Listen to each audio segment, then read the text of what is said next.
in our county struggle to access an adequate and nutritious diet year-round.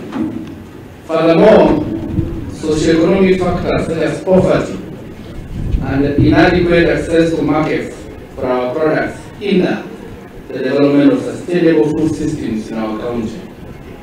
Vulnerable populations, including women, children, and the elderly, are disproportionately affected by food shortages and malnutrition.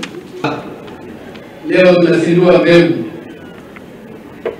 mbegu ya mahindi ambaye ile ninasema itafaidi wakulima zaidi ya 1,136 136,000 farmers. Na hiyo mbegu yote imefika hapa uwanja huu wa makutano. Pia tumelete mbegu za zile mimea za kukua kwa muda mrefu kama vile avocado na pia maembe.